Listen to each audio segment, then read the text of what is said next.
And hello, everyone, and welcome to the Seeking Heaven channel. So glad you're here today. I'm your host, Tamara Calder Richardson, and so excited about our guest today. But let me do a couple announcements. We'll jump right into it and get going. All right. So I wanted to mention I am having a course coming up this Saturday, which is quantum time jumping and dimensional exploration. Please sign up. It's only $44. Go to academyofdivinewisdom.com. We are doing spiritual exercises, but I'm also going into what is the multiverse, what is warp time jumping, how do you do it with your soul essence. So some really cool, deep type of subjects. And you're very safe with me. I'm a celestial star seed. Everything's going to be beautiful and loving, but hopefully expansive. And if you're not interested immediately signing up, you can also sign up and get a free Christ-like meditation for 30 minutes on my Academy of Divine Wisdom. I also offer star seed sessions, light code activation, past life, soul discovery, earth mission channeling, angelic transmission and coding, galactic starseed channeling, and spiritual mentorship. And I'm also a highly trained evidential medium, and I also do a lot of live path sessions, very, very involved. And finally, one last thing is my Seeking Heaven channel store. And there's a lot of cool star seed merchandise there that you can check out. And if you haven't subscribed to this channel, please do. I know a lot of you watching, this is not the only channel. It should be, but it's not. No, I encourage you to look at as much information as you can, but please sign up to subscribe and make comments and so forth. So let me jump into today's guest. I met this guest, Alan Steinfeld, back when I was at the Sedona Ascension Retreat. And I thought he was such a delight. But I want to give you the formal introduction to him before we begin. He is a writer. He's a public speaker. He's an MC. He's an author. He is really a cosmic consciousness.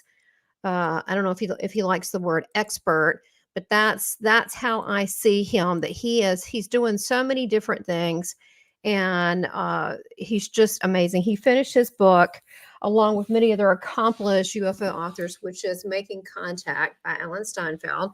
And I'm going to bring him on. We're going to talk about his life and his, I don't know where this is going to go because it's live. And we're going to talk about UFOs, ETs, contactees, whatever comes up, and expanding our consciousness to, as Alan Steinfeld puts it, the art of lucidity, which I love that. Welcome, Alan. How are you? Thank you. Nice to be here, connect with you again, and go deep into a conversation that many people are talking about. What's going on in the cosmos? What are we awakening to? And who are we really? That's the key here.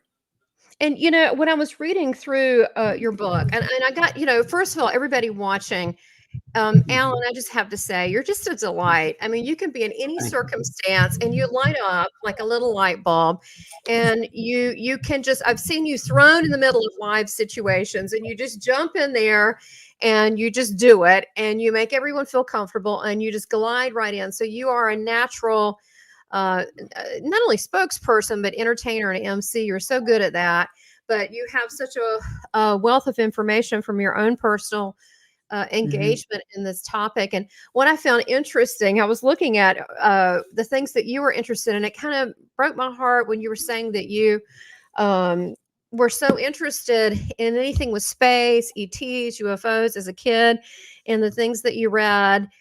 There was so much that we read that was similar, except for a couple of the earlier books. I didn't, which I'll have to jump on that. But when that was taken away from you, I think you said from a teacher because you needed to apply yourself to your studies. I'm thinking that's how I felt growing up. I had this secret life with myself. I had a secret relationship with myself. I was talking about my interest in science fiction in elementary school, and that answered a lot of questions about the universe and existence that I couldn't find anywhere else except in science fiction, which really maybe wasn't fiction at all. It was just a window into other realities. That's what I felt science fiction was for me.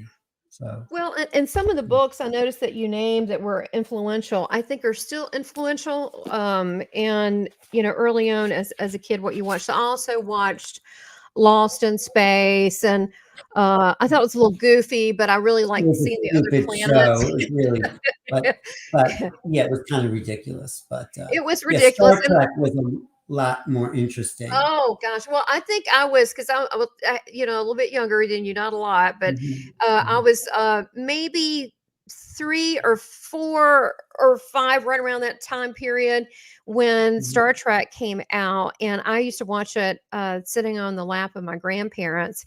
And I thought, looking back on it now, I was thinking how cool and hip it was that they couldn't wait for Star Trek to come on.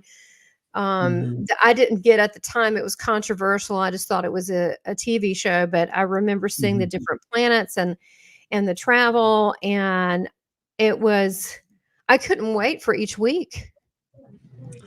Well, me too. I would stop everything. I think it was on during dinner, and I would just leave. And people at the time didn't realize, and it's sort of the same way we're not realizing now, the public, how important that show was for new ideas. And the public isn't realizing how important, making contact, not my book, but the whole subject is the whole subject of, Absolutely. there Buy we the go. book. Yes, yes. And Anyway, and thank you but for my copy. I have so enjoyed it. Thank you so much. yeah, yeah. So people aren't realizing what we're facing now. There were congressional hearings in front of representatives of the people of the United States saying what's going on, and I mean, people saying we have bodies, we have craft, we have reverse engineering. This is not science fiction anymore. This is Yeah. science reality. So the public is so unprepared for this. That's why the subtitle of this book is Preparing Yes. for the New Realities of Extraterrestrial Existence. Absolutely. Preparing means just being aware that there's something going on and it's something important, it's something going to change human history. I mean, it has to. I mean, this is the most important moment of the last, what, 20,000 years? Something like that, No, I'm getting the chills when you're talking because I think it's so profound. And there's some people asleep and they don't want to face this or that. But the way I feel about this, that you can call it first contact. I don't know how that's going to happen. Okay, I don't know if they're all going to it's show up at actually different. happening, though. It's actually Yeah. is happening. Well, So, yeah, well, to I people that mean, are right? You're contactees. getting contacted, aren't you? Yes, many times, and I've seen Right. ships. I saw a mothership in my backyard. It honestly, would it helped me so much reading when you were talking about a dream within a dream, or what is consciousness or what is reality, and maybe there's something in between the reality that we know, in between that Mhm, dream state, in between that consciousness state. mhm. And when I saw that, I was lucid. I was getting a pizza and driving up at 8 o'clock into my driveway. I mean, so it was dark, but I was there was nothing, there's no lights back there. I was completely lucid and awake. And when I saw that, I had to tell myself, what am I looking at? And I went, this is a mothership, but it was smaller. And then I looked at it and they had prisms around it and then different light sources below that were more exact. And when I saw that, it just sucked back. It was about 2, 3 minutes and then it sucked back. And I felt, to me, my impression of that is that was I had seen 2 months before a fleet of ships, and so did my husband Clay, like by our car for about 7 minutes. So all I felt was love, and I kept crying and telling how much I loved them and missed them. And so this was 2 months later. I felt like it was an act of love because I had been getting transmissions from Commander Astor, and I certainly didn't expect to go this route completely. I kind of hid that part of myself, but I think that people like you are on the forefront, are getting others like myself to wake up, come forward, um, talk about these hidden things. And to me, I don't see separation. I see there are star family, and we are them. They are us, and that I just feel really kind of honored to be a part of all this. It's like Mhm. gratitude. So I think that people should shift from this, whatever their confusion is or fear mongering, and look at it a little bit different. And I think that there are people out there that talk about our actual origins that are not as what is explained. But there are many contactees out there, so it has been happening. But for the general public, I personally feel very strongly, and I check, I'm an advanced psychic medium, but I check, is this right? Because timelines change. You remote view, you're very intuitive. Timelines changed. Is it happening? And I still keep getting yes, and I get it's within a year or two. It's not long. I don't know how the public's going to see it. I don't know how publicly it's going to happen, but I think it's the people like you and the people in the book and myself speaking out, and many others speaking out that are going to help those that may be in confusion. How do you feel about the topic? You've always embraced it. Yeah, I mean, I think that's only half the journey. I mean, the other half, of course, is up to whatever's out there. And that's sort of what I'm coming across lately that I want to put in this next book, Beyond Contact, is that we have to be ready, but the phenomena itself is calling the shots. This is what it seems like. This is why the big That's cool. question, why don't they answer That's on, cool. why don't they land on the White House lawn? Well, Oh, you went mute. You muted yourself, Alan. sorry. Okay, got it. Okay. Okay. Well, White House lawn. obviously the phenomena has its own plan for how it wants to go about making contact, and that's what we have to deal with. There's an intelligence here, and I think it's slowly entering our consciousness, and the more people are open to it, the more I think contributes to a full-on contact. Well, what do you? I love how you were bringing through your journey, but then you explained about the journey of consciousness, which I think the consciousness is everything. The consciousness is the ticket, and so you mentioned the art of lucidity, and that's actually what did you say? Waking up within a dream to be cognizant, as of Gurdjieff did with his practices. So, do you think? And then you also, let me add to that. And then you also mentioned about the ET contact is in the dream state because it's easier to do so. So first of all, can you explain that? And number two, do you think that maybe the first contact will be everyone in their dream state? Haha. Well, I think that's happening, everyone in the dream state. I think they come to us in their dream state because they don't exist in our reality. We think reality is everything around us, but that is a very manipulated, controlled, conditioned response to the world. We've been trained through this very small window to look at a very narrow frame of reality. So these beings are outside of that. Yes, we might see a craft, we might see lights, but if they were to stand in front of you right there, it would completely shift your consciousness. They function in a different consciousness field. It's like, I say my favorite line is it's like trying to get Wi-Fi on an AM radio. We don't have the bandwidth for their consciousness. We have the possibility, the capabilities, but we have to practice what I said, lucid awareness, because this altered state of consciousness, and altered state is beyond any drug related reality anyone have.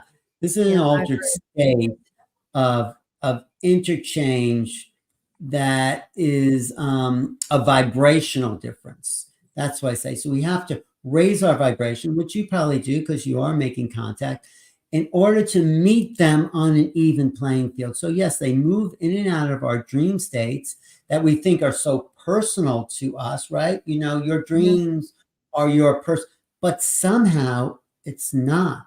Somehow they're able to get into our minds, read our thoughts. I'll just tell you one example. Like, I saw something in the skies. It was actually over in New York City. And I saw a little blue beam come out of this craft. And I said to myself, did I see a blue? I mean, I just said, was that a blue beam? And it did it again, right as I had that thought. So they are in our heads. They are manipulating our reality. They are 100%. So the only way to deal with them is with what you said. Consciousness is the overriding factor, but we don't even know what consciousness is. Now people are using it as another way for God, the name of God, but it's more than a Yes. religious or even scientific Mhm. understanding. Consciousness, and then, of course, it's called the ground of all being. It's been called a billion things now, but I don't think we even understand what it is. We may give it names, we may say, but we don't understand. But we are it, we have it, but we don't understand it. That's my feeling. So profound what you're saying, because I don't think people really understand the frequencies of the very consciousness we can have. And when you look at, I'm, working on this class, so I'm looking at all this stuff, which I really like, multiverse, getting into physics and looking at all this stuff. And so I just love this kind of stuff. Anyway, so if there's multiple us's right now, different places, right? Mhm. So question, is our consciousness linked, and is it linked to something greater? And what is something greater? And this is something greater us, which is probably yes. It was something Well, I greater. don't think, first of all, there's anything greater than consciousness. I think there's levels and levels of consciousness, whatever that means. But I mean, there's frequencies. Yes. Like consciousness is a modulator of frequency perception. I just came up with that, but Oh I'll write my that down. God. I But like that. We better write that down. I like that. Put it in your book. I'll remember it. But it's maybe not consciousness actually is not the right word, but the brain, there's the brain, which is the hardware. There's the mind, which is the software programming. And then so there's the operator of the software and the hardware, which is the consciousness, which is beyond the mind and the brain, right? Yes. Yes. So the brain, as the receiver, like a radio, picks up your particular consciousness field and then broadcasts it to the awareness that then perceives the reality through the vibrational levels that it's aware of, been made aware, been taught to cognize or recognize.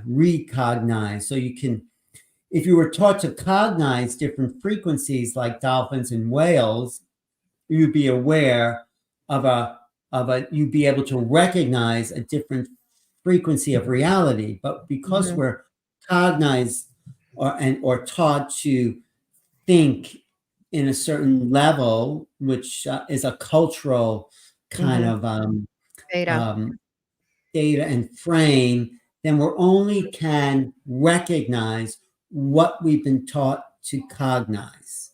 Recognition is recognition. Yes. So you're taught to cognize something through, your mother shows you a picture of a horse and you get to see, oh, that's the pattern. If something looks like a horse, Yeah. That's suddenly the you see a horse, archetype. you recognize it. It's like, oh my God, that's the thing I saw in the book. But if you never saw a picture of a horse, you would think, what is that strange, or an elephant, let's say, that's even stranger, what is that? So we're actually programmed or even brainwashed to cognize certain levels Yes. of reality. So people can't recognize a UFO because they're not taught to cognize it. So we're re-educating ourselves and the people to Mhm. recognize something beyond the cultural norm. Oh, yeah. So, people that are watching, Alan is a master remote viewer and teaches this. So if you want to know more, you can look up Alan Steinfeld and the information Mhm. below so you can Mhm. find out more. But that goes into, I know that with channeling, I was taught with evidential mediumship in the British style, and then with trance channeling, and also trance configuration, working with ectoplasm. The British do different things than we do here. Anyway, that you have to go to these other states like alpha and theta and states in between those states, and to be Mhm. able to shift it like gears. And most people don't understand that, but I think that going back to the dream state, that everything's off the table. Your consciousness is more lucid and more fluid, and the frequencies are more open because, oh, you figure it's safe. I'm dreaming, and you figure that during your Well, dream yeah, state, that's true. That's why they nothing's come gonna in. happen. that is why they come into your realm when you're dreaming, because yeah, it's safe, but also you're more open to other sort of awarenesses in the dream state. Well, so do you, I mean, you've been studying this, I mean, safely 30 years or more, this topic. I mean, honestly, your whole life. Okay, be honest.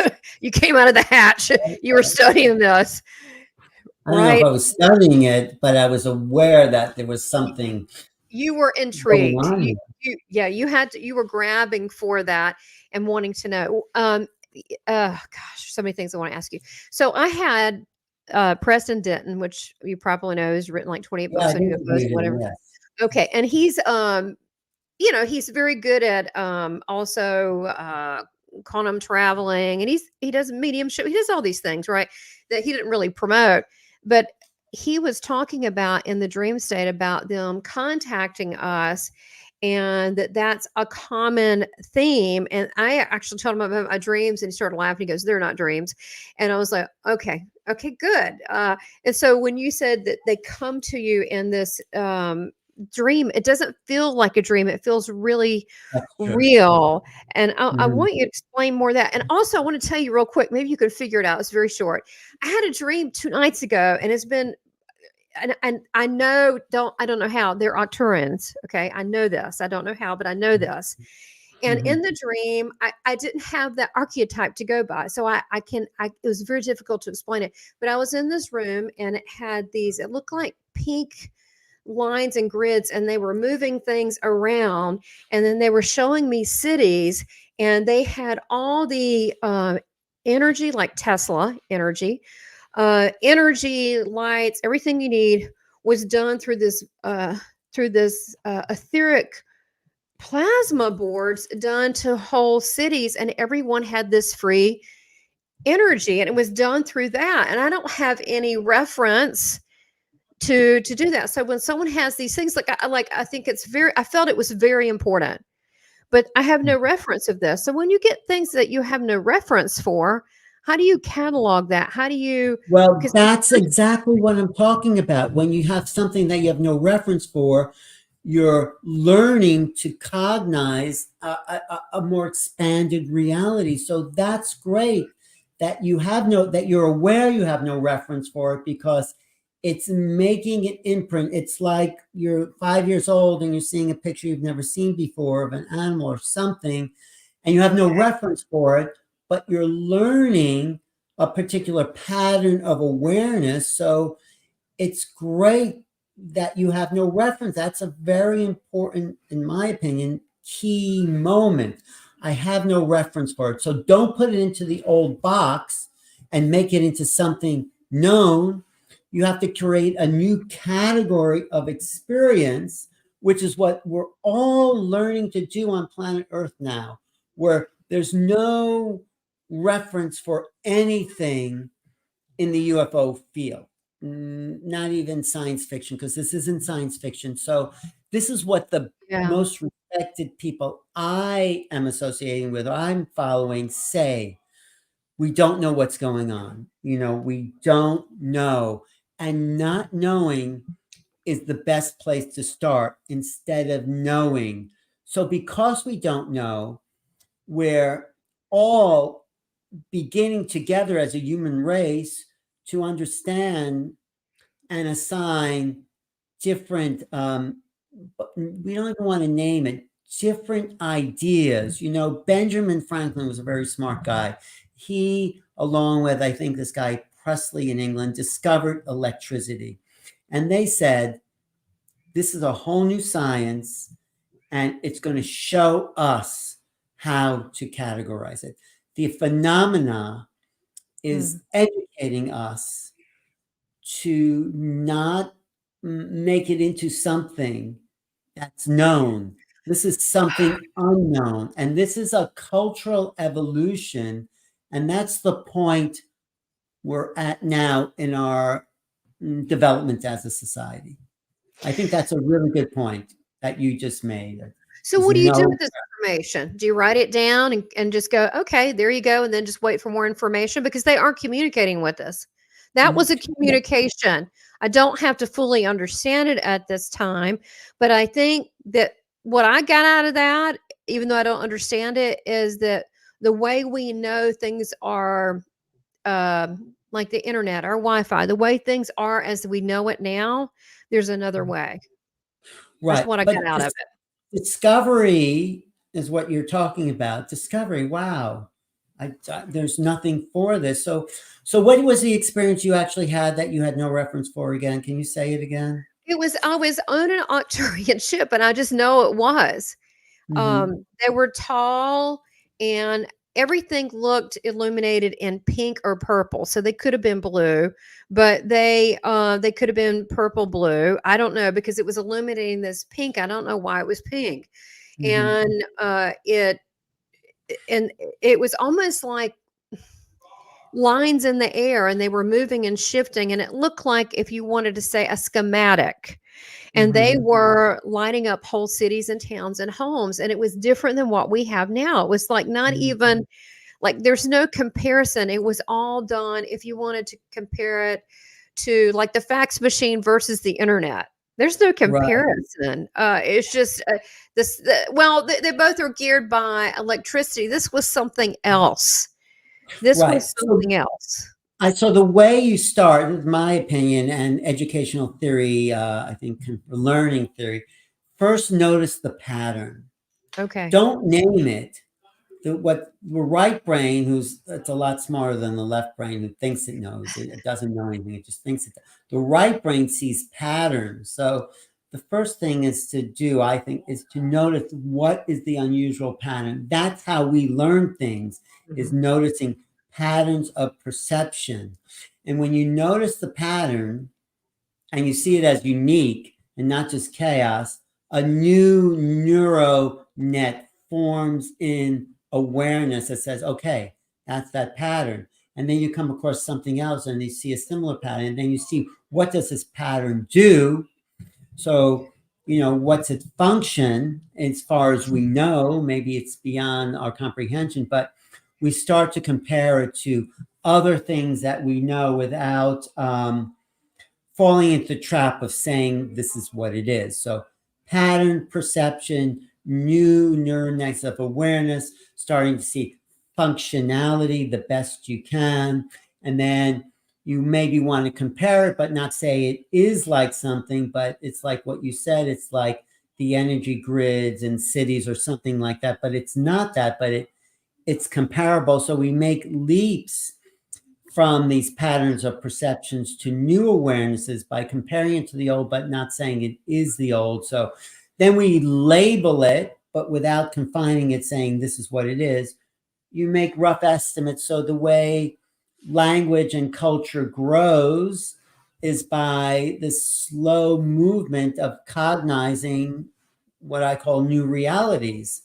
And Mhm. eventually some genius comes along and says, oh, yeah, it's this. Leonardo da Vinci was the first to paint. He would shadow an object. Everyone would notice shadows for the last billion years, but he was the first to see how shadows really define form.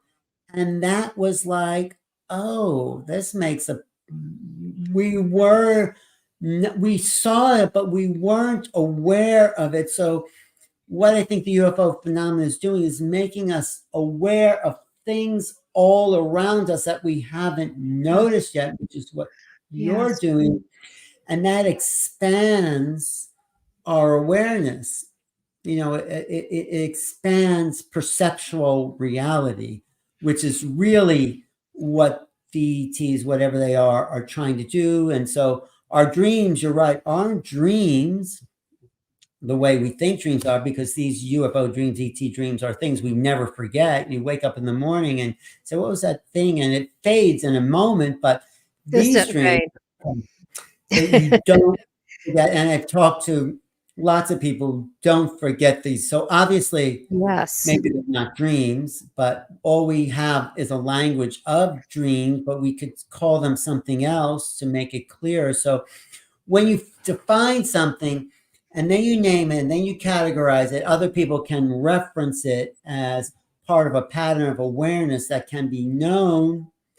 And this is how education, learning evolves, that we're doing that for each other. We're evolving. So notice what you can recognize, and then you're tapping into the collective consciousness and evolving them.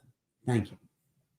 No, that's that's all. This is important, and I wanted to make a comment about the dreams versus physicality. I had a known person, very well known on my channel, not going to say the name. Great interview. But when I mentioned UFOs, hey, are you open to, it was a near-death experience expert. I said, well, a lot of near-death experiencers also in that state meet with Octurians and have, ET experiences and so forth. And I said, what? And they said, well, we're not interested in hardware. And to me, when I've seen physical ships, by the car for a long time. That was you might consider that hardware, right? Like a craft. But in these dreams, that is consciousness communication. So I want to make that clear for people watching that both are valid to see these triangle shapes in the sky or fleets of pearls or, all these and they change form. They may be hardware one minute, or they may become a mist of a cloud the next. This is something. Oh, good point. Like I saw this cloud, and then it formed into a ship, and then it just disappeared. But I think what you talked to that near-death experience, and when I talked to Anita Morjani, who's probably the most amazing near-death experience. She has a beautiful story. And I asked her about ETs, and she said, yes, when she was in that other realm, there were things like that she started to look and recognize. So she's someone, if you want to talk to about a near-death experience about the extraterrestrial phenomena, she's very, very open to this. And, really? Has she had? Okay, that's a great idea. We have here with us a celebrity. We have Betty Eady. Betty Eady, a well-known near-death experiencer, a lovely person. And she's saying the earth, our world, is surrounded by a matrix of energy. We connect to it with our thoughts, prayers, etc. I saw this during my near-death experience. And people definitely do see that. There's a frequency. But it's so good to see her here. She's a lovely lady. And that's right, because the near death, those people having those experiences are also expanding consciousness. That is so important, because their input into this field of consciousness, which is whatever these things are, UFOs, whatever you want to call them, are also expanding consciousness as well. So we need it from all these different angles, because the old frame obviously doesn't apply to people who have out-of-body near-death. They're not the hardware. Yes, the hardware is just the outside, but when it does show up in hardware, we can't ignore that either. So reality is expanding. 5D, whatever you want to call that level of reality, is still a physicality of sorts. So we can't neglect the hardware in this next stage of evolution, because we want the hardware is the temple of consciousness. You're right. And that's why, I did, what was it? Astral travel or something on PTA, the Portal of Ascension, we were talking about all these forms of consciousness, and I had that in there, and you were like, yeah, and it's in your book too. So it was we're on the same page with that. But you have the near-death experiencers that are letting people know the various states of consciousness and what they experience, which people are intrigued by that.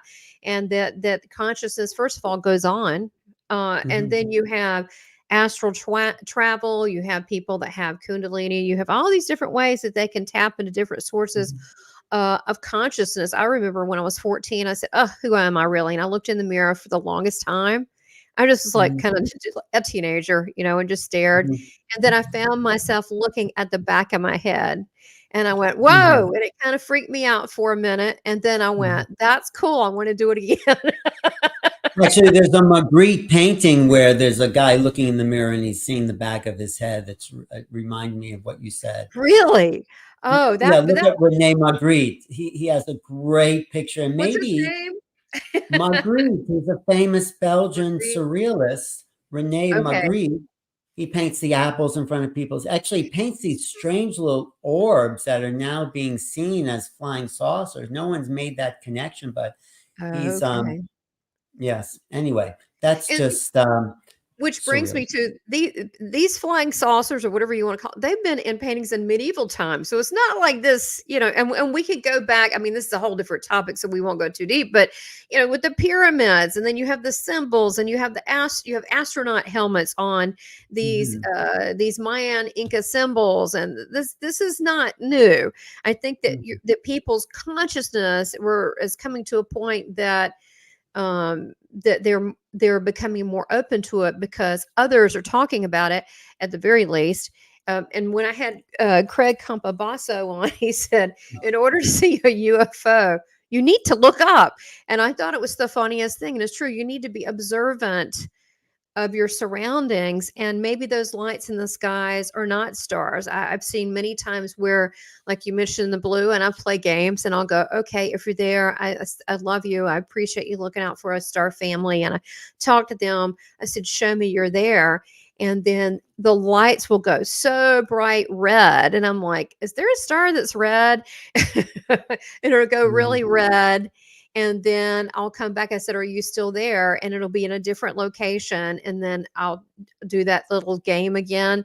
And so, mhm, it's if they had any kind of threat toward us, they've been around. They could have long ago done something. So it's not really about that. They're letting our consciousness go forward in our own evolution by ourselves.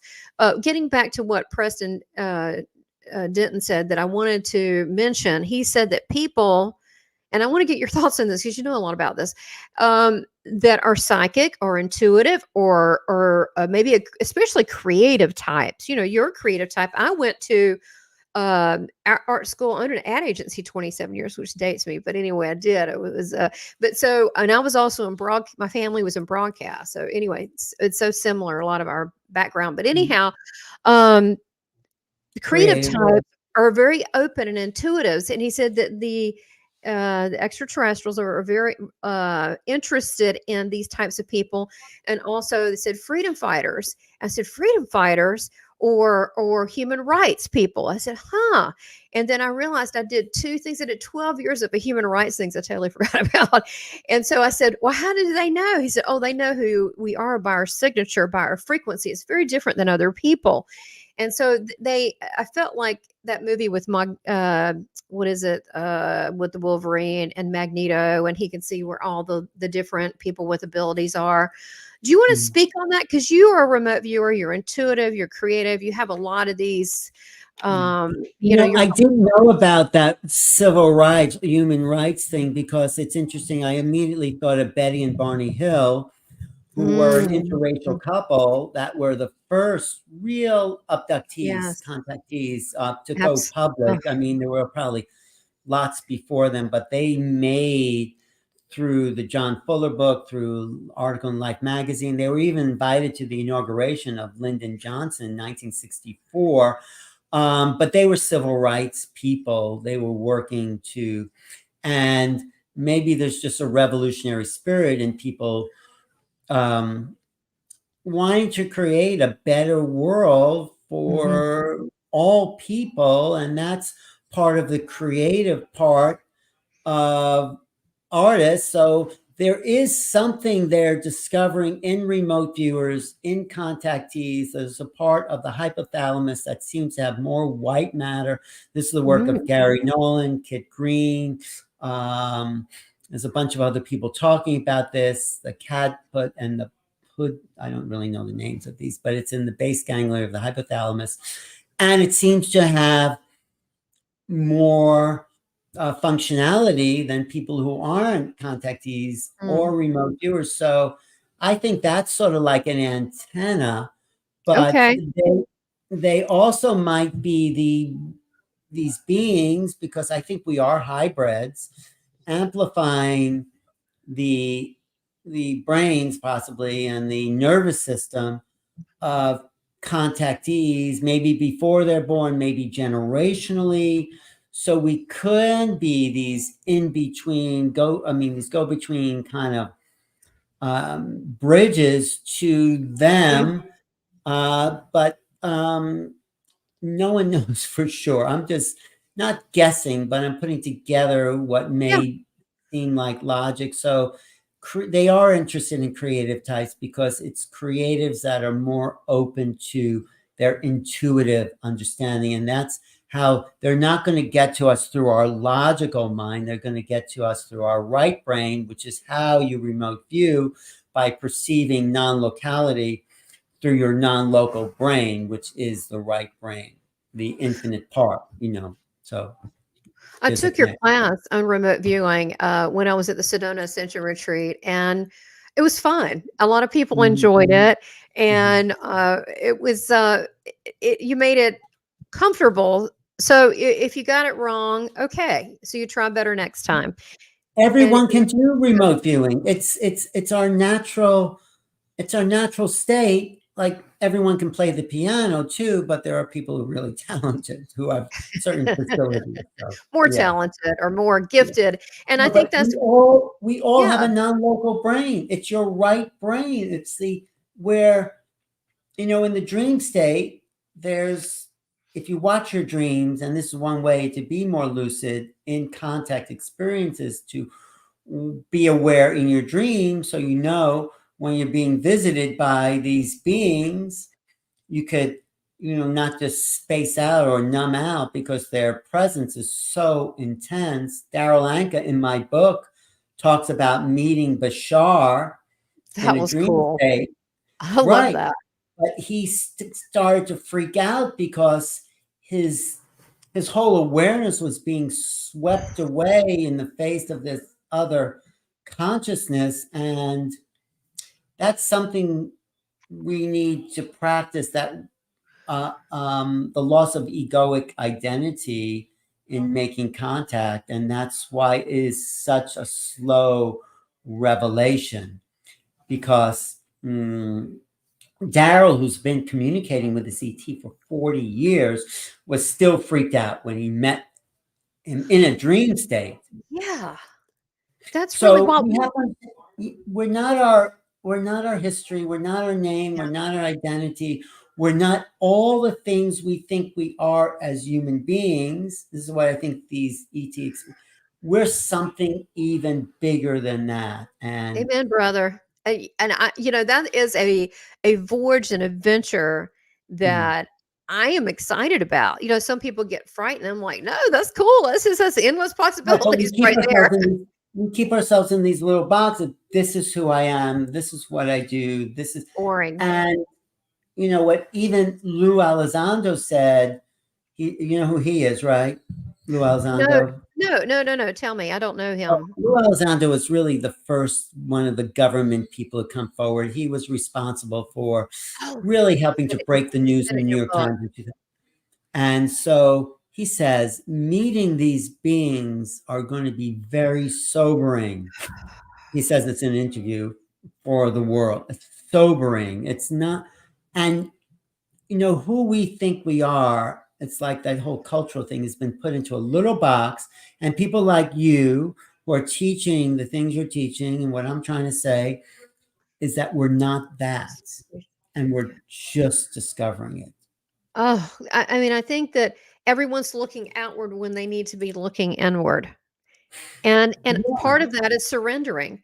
I think that yeah. I want to get your take on this as we wrap this up. I mean, I want to have you back. You're so awesome. I just think you're Well, amazing. we can go. Let's go till the top of the hour, okay? Just whatever. Oh gosh, thank you. I just love this conversation. Those of you I know that are thank you.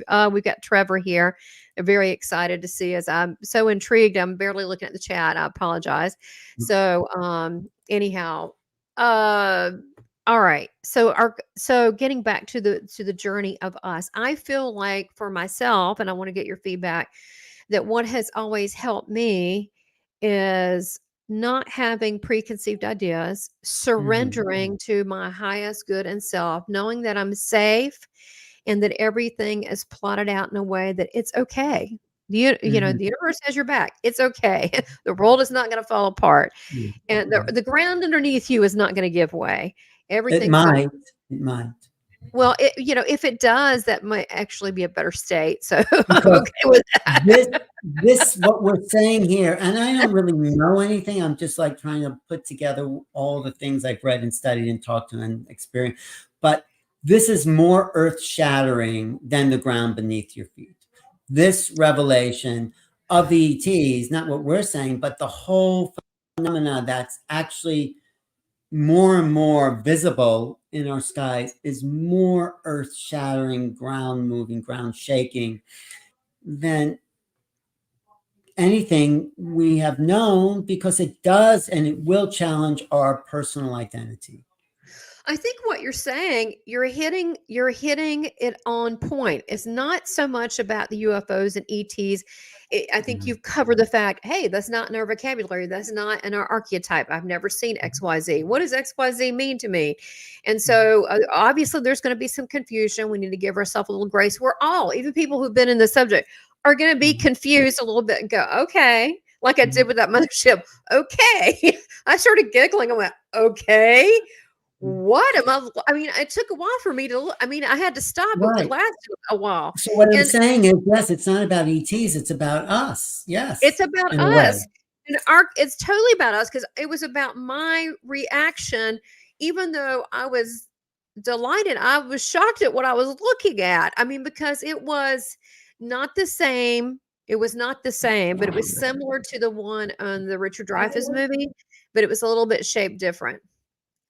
Doing That's okay. interviews. It's cool. It's But where life anyway, happens.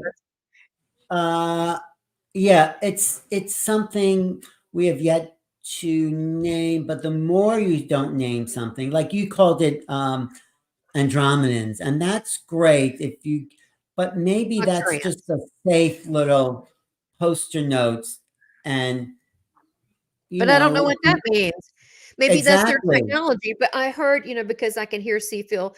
I get a lot of because I used to be I'm still clairvoyant, but I think I'm a little lazy. Now that I learned to hear real well, why not just take it down is a lot easier. But I heard that, and then I Yeah, saw the figure that was tall. I it heard might that. be. I'm not saying it's not. I'm I not just saying don't. I have a question mark about the whole thing. I'm like, okay, maybe it's just saying they have the capability of doing things and that we shouldn't worry so much about the energy. I don't know. I'm not worried Well, I about it. think we do know. I think what you're saying is we just have to keep an open mind, and they may be Andromedans. They absolutely may be, or they may be just saying that because that's a reference to something you know. Because the scary part is they are inside. I mean, if Many, they can get yeah, into your dream state and easily. manipulate what people are seeing, even pilots, they're manipulating people, you know. I mean, I think Gary Nolan tells a story where these people saw this UFO over their car, because through the roof of the car, which was a clear, and when they got back the picture, it wasn't what they saw. It was another Really? object. Yes, everyone saw the same thing, and when they looked at the picture, it was this other thing, this other whatever. So it seems like, and this is also a Hmm. document from ATIP, they're able to manipulate human consciousness, which sounds like a really bad science fiction movie, but I think it's a So reality. projecting, they can project. Oh, you're looking at for example, cube. No, and then in reality, you're looking at lights or something. I don't know. I just I'm just know making that that up. these are the stories that people are saying, and two people could be looking at the same piece of sky. One person will not see anything at all. The other person say, "Don't you see what?" There's it's so complex that it's not Right. just about hardware. Well, I know Ray Hernandez, who's been here a few times, who has the series Greater Realities, and he mentioned that when he saw his craft, it was kind of invisible looking, but still there in the back of the yard, and there were neighbors standing out. Some could see them, some couldn't. And so I think that that's a decision on the people projecting this to have this experience. Why? Mhm. For who knows? I'm gonna say it's for our well-being. I'm just gonna say that. I'm just gonna Well, make that maybe, up. I but have it's no also idea why. it's our decision too to let go of all preconceived concepts, be available to what's really there, and make known the unknown, which is what my spiritual teacher Ramtha would say to his students. Yeah, what were you going to Why ask do you there? think? But why? You're standing there. Let's say we're all doing some CE5 and we're all there, and half the group sees something, and half we're not going to go what something is, but and the Well, other did half you ever see doesn't. that? Why? Did you ever see that movie with? I think I showed in that class I took of the gorilla walking through the room, Oh, and yeah, yeah. Yeah, the some experiment. people see it and some people don't, and they're if you're not geared to be creative, to see something, and it's really the artists and creatives that do see the gorilla usually the first time, then you're only seeing what you're expected to see. Like right now, around you in your room, there might be orbs of light there, but you're not seeing them, or you might be, but you're only seeing what you've been conditioned, brainwashed, culturally programmed to Yes. see. And there's so much more here. Like, they like sometimes on videos you can see an orb entering a room and you don't see that, but the video camera picks it up. So that might answer your question. Well, I think that's why people like us, and there's many watching, are possibly a threat to the powers that be, whatever that is, because we are trying to unprogram ourselves from our Mhm. childhood, our healing, our shadow work, anything that we feel is holding us back. We're trying Mhm. eliminate it, give it love, flow it like a river, let it flow through and move Mhm. on. And so we can be open to seeing a new level of consciousness. What would you say to people watching?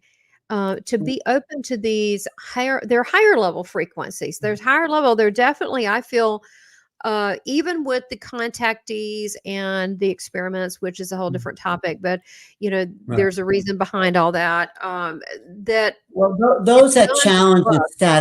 those that challenge the status quo of perception are always in trouble. Let's say it took the True. church 300 years to pardon Galileo for saying the Earth was not the center of the universe. I mean, Right. 300 years it took. So one thing the shamans do, and this is the custom, is if you start to see out of the corner of your eyes, like if you're seeing front, you're only seeing, but if you start to see more peripheral and Good switch back and advice. forth between the bow, then you're starting to notice maybe there's more, and that opens up more of your right brain creative awareness. If you're just very logical, everything has to be in a box and labeled and be what you say it is, and there's no room within the logical mind for something outside the box. So you have to think outside the box, and you have to,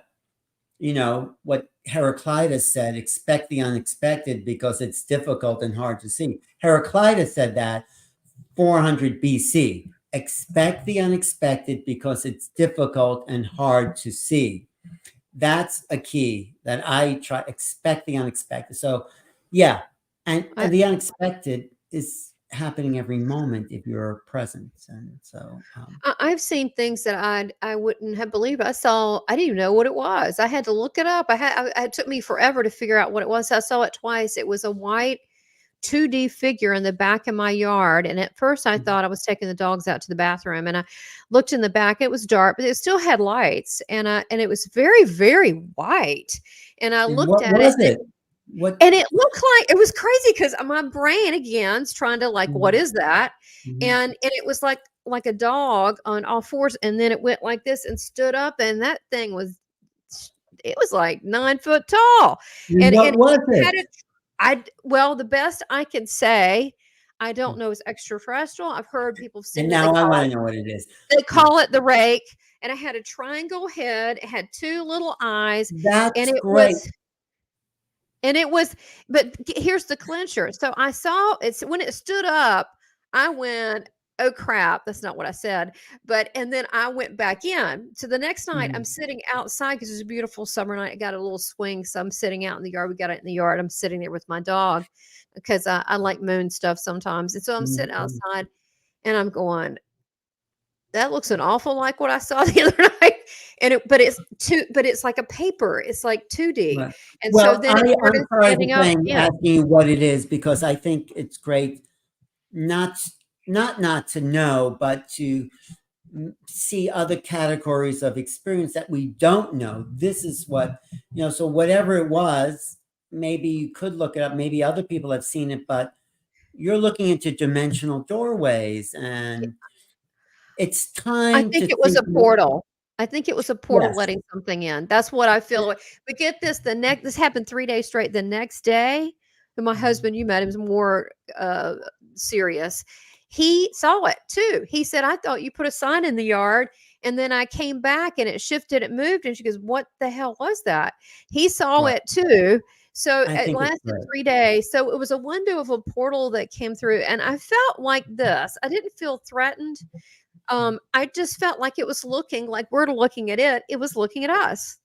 Right. That's And it all. does freak people out if they don't know what something is. Like, sorry, I kept asking what is, because I want to It know was too. strange. But It was 2D. It wasn't like us. I know, and that's fantastic. You are expanding the perceptual field by making those contact visions. So thank you. I mean, there's so much more we could say about it. Let's do another program where we can go deep into the levels. Yeah, well, we just started. And I also want, maybe on the next episode, whenever we can find some time, to do something for contactees and about how you feel about how to shift your view on that. So, because more people are going to be contacted, and I want them to not freak out about that. And I want them to have a shift in how they look at that. And maybe you could help them understand and soften that, what that means. And I've Well, I'm had doing a contact special show on experiences. contactees on Woo! Saturday night on Oh, my okay. YouTube channel. That's New Realities, youtube.com/New Fantastic. Realities. That's Saturday, January 27th. Is that the 27th? Yeah, the 27th Saturday, 6 p.m. Pacific, 9 p.m. Oh, I'm so Eastern. glad you told me. youtube.com/New Realities. I'm going to be talking to about 4 or 5 experiencers, and we're going to try to look at it from a different perspective. So, Oh, that is so good. So is that right? Newrealities.com?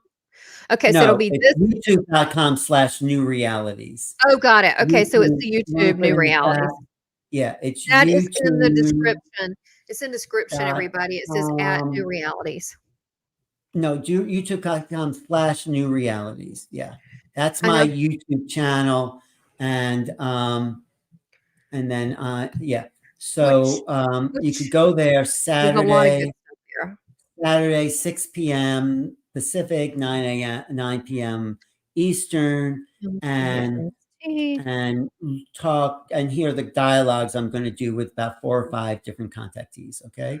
I think that's amazing. I'm gonna put it up here real quick so people have contactee Yeah. program on. Yes. And Yeah, your I'll put it in channel the is chat. really good. And you started this as a cable thing in New York, correct? Mhm. As New It's still Realities. a cable thing in New Is it York, still going actually. there? That's what I was gonna I ask you. Is it think still it is. I happening? have to check with my cable station, but yeah, it's still going. And I did it since it's been like, it's scary to say, but 30 years ago, I started that in the mid 90s.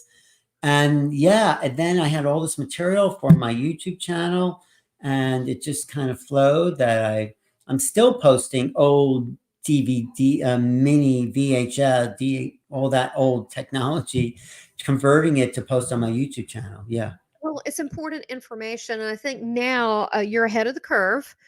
Okay. And now it's starting to happen where people, uh, Mhm. even though it might have been 20, 30, whatever years ago, Mhm. they're starting to hear this information, truly absorb it, and they have the ears for it that they didn't before. So That's right. I You're right. and do I have this correct here? 6 p.m., 9 p.m. Eastern Time contact you program on YouTube New Realities? Yes. Yeah. Oh, I don't see can't it. wait. I'm not getting the chat on my little box here. virtual? It's I think it's on my box. I got to make you a co-host, so Oh, it's just on my all box. right. You can see That's it on the okay. screen. And tell people to get my book on Amazon. Get your And book. my Get your book. Get your book. and my website is newrealities.com. And look at my YouTube channel. And Tamara, let's connect again. Say hello to your husband, and I we'll do will. more. I will. Thank I just love the work you're doing, and thank you for being an active, conscious evolution influencer The because best I you're doing a can lot. be. I'm trying to You are get doing a more lot. and more. Thank you. Okay. Thank Talk to you you. soon. Have a wonderful day. Take care, Alan. Bye Thank bye. you. Bye.